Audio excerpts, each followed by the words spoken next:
आप लोग कैसे हैं? उम्मीद है आप लोग अच्छे होंगे, मस्त होंगे और मस्ती के साथ में पढ़ाई कर रहे होंगे।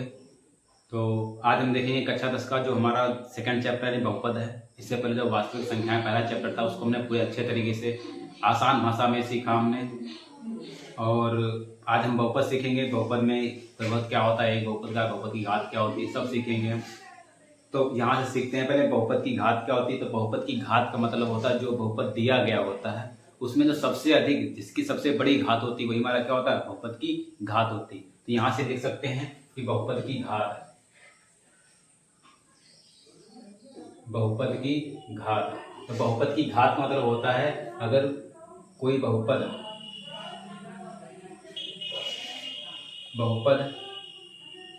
दिया गया है और उसकी सबसे बड़ी घात, सबसे बड़ी घात क्या कहलाती है, बहुपद की घात कहलाती है। यानी कोई बहुपद दिया गया है, बहुपद में जो सबसे बड़ी घात होती है वही हमारी क्या होती है, बहुपद की घात होती है। उसके बाद देखते हैं कि यहाँ पे जो मेजर फैक्ट दिया गया है, देखो मेजर फैक्ट दिया गया है, ये मेजर फैक्ट दिया गया है किसी बहुपद में एक से अधिक चर भी हो सकते हैं। चर कौन सा था, चर हमारे चर और अचर होता है। तो चर हमारे कौन एबीसीडी वाले होते हैं, अचर क्या होते हैं, गिनती के होते हैं। तो चर और अचर होते हैं हमारे। उसके बाद आता है किसी फिर दो बहुपदों का योगफल, दो बहुपदों का योगफल अंतर तथा गुणनफल बहुपद ही होते हैं। यानी अगर कोई जोड़ेंगे या घटाएंगे गुणा करेंगे तो हमारे बहुपद ही होगा। लेकिन अगर हम किसी बहुपद को बहुपद से भाग करते हैं तो हमारा बहुपद भी हो सकता है और नहीं भी हो सकता है।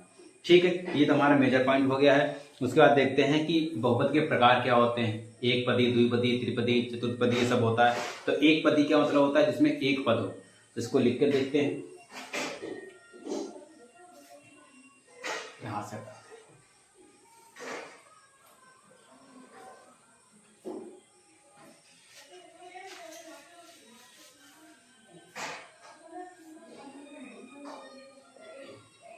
बहुपद के प्रकार, तो बहुपद के प्रकार क्या, बहुपद केवल निम्न प्रकार होते हैं। जैसे इसमें पहला नंबर देखते हैं,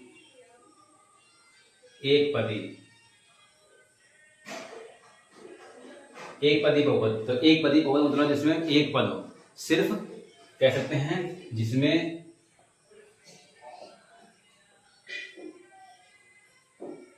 एक पद हो, जिसमें एक पद हो। जैसे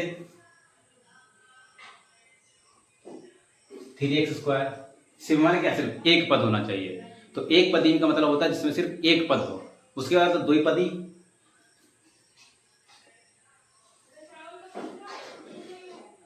द्विपदी बहुपद। द्विपदी मतलब जिसमें क्या हो, दो पद हो, जिसमें दो पद हो। जैसे लिखा हो 4x² माइनस का 1। इसमें पद कितने हो गए, हमारे पद कितने हो गए, इसमें दो पद हो गए। ठीक, ये द्विपदी होगा। उसके बाद आता हमारा त्रिपदी,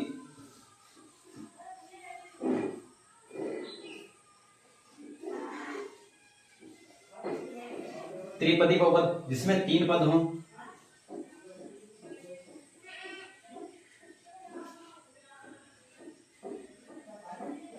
जिसमें तीन पद हो, तीन पद वाला देखो त्रिपद जिसमें तीन पद हो। जैसे इसमें एक पद था, एक पद था, इसमें दो पद, दो पद। इसमें त्रिपद क्या मतलब हो जाएगा, जैसे लिखा हो, ये जैसे में हो गया, लिखा हो 4x² माइनस का 2x प्लस का 1 दिया है। तो इसमें तीन पद, एक दो तीन पद हो गए ना, तो पद यहाँ पे त्रिपदी हो गया हमारा। उसके बाद देखते हैं हमारा शून्य बहुपद क्या होता है।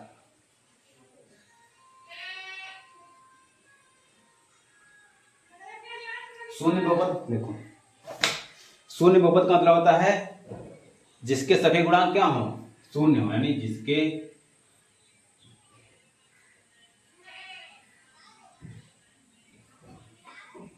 सभी गुणांक क्या हो, हमारे शून्य हो। जिसके सभी गुणांक क्या हो, शून्य हो। जैसे लिखा हो 0x² प्लस का 0x प्लस का 0, ये सब हमारा क्या है, शून्य बहुपद है।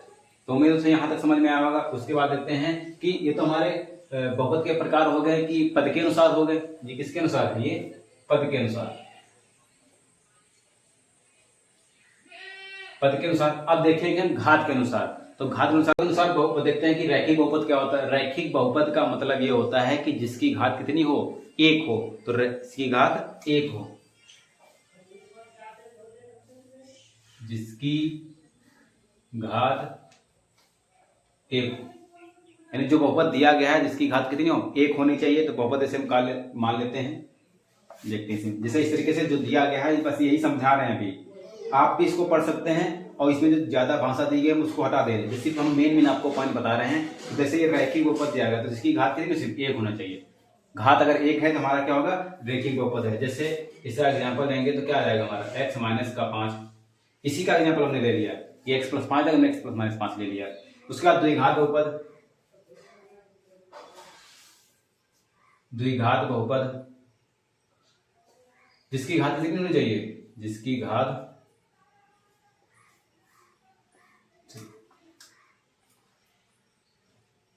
इसकी घात 2 हो, जिसकी घात 2 हो। जैसे एक्स स्क्वायर माइनस का 4x प्लस का 4 दिया गया, तो हमारा क्या है, जिसकी घात कितनी हो जाए 2, जिसकी घात कितनी हमारी 2 है। उसके बाद क्या नंबर 3 नंबर हमारा त्रिघात, त्रिघात बहुपद। त्रिघात बहुपद जिसकी घात 3 हो,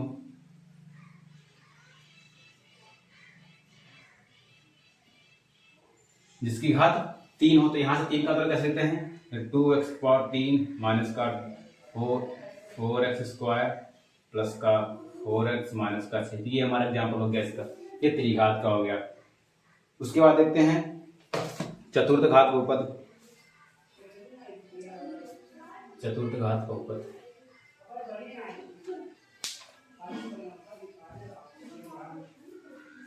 चतुर्थ घात बहुपद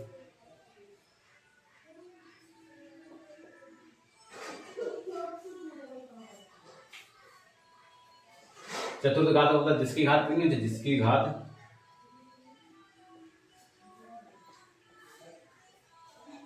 जिसकी घात 4 हो। जैसे लिख सकते हैं इसमें 4 से 4 माइनस 2x क्यूब प्लस का 6। तो ये हो गया हमारा क्या, जिसकी घात 4 हो। उसके बाद आते हैं इसकी जो मेजर पॉइंट है, इसमें देखो पॉइंट दिया गया है, कह रहा है कि शून्य बहुपद की कोई घात नहीं होती। अगर कोई शून्य बहुपद दिया गया उसकी घात हमारी कुछ भी नहीं होती है। उसके बाद दिया गया बहुपद की घात ज्ञात करने से पहले बहुपद में चर राशि की घातों का क्रम आरोही या अवरोही क्रम में कर लेना चाहिए।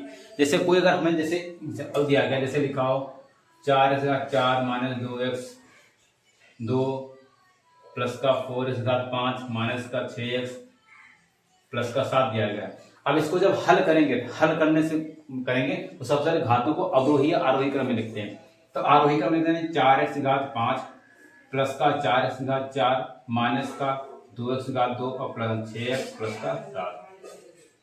यानी जो भी बहुपद हमारा दिया गया होगा उसको पहले क्या आरोही या अवरोही क्रम में लिखें, तब हम इसको हल करेंगे। तो उम्मीद दोस्तों आज हम यहीं तक रखते हैं। इसके आगे क्या, इसके आगे हमारे बहुपद का जो है, ये देखो ये प्रश्न में 2.1 दी गई, लेकिन 2.1 कभी भी पूछी नहीं गई है, तो मैं इसको नहीं कराऊंगा। उसके बाद मेन पॉइंट है जो बहुपदों के शून्य होते हैं, गुणांक कैसे निकाल दिया जाता है, जो अल्फा बीटा होता है उसका योगफल क्या होता है, गुणनखंड क्या होता है, कि अगर मूल शून्य दिए गए हैं तो उसके बहुपद कैसे बनाएंगे, ये हम नेक्स्ट वीडियो में सीखेंगे। ठीक, आज हम यहीं तक रखते हैं और मस्ती साथ पढ़ते रिवीजन करते रहें। अगर सेशन समझ में आ रहा हो, अच्छा लग रहा हो तो लाइक भी करें, शेयर भी करें। जो लोग चैनल पर नया है चैनल को सब्सक्राइब भी करें। तो मिलते हैं नेक्स्ट वीडियो में। हमारे कक्षा 10 का बहुपद का इसमें थोड़ी सी जानकारी दी गई, परिभाषाएं बताई गई, कौन से कैसे पद होते हैं। तो मिलते हैं नेक्स्ट वीडियो में, तब तक के लिए जय हिंद।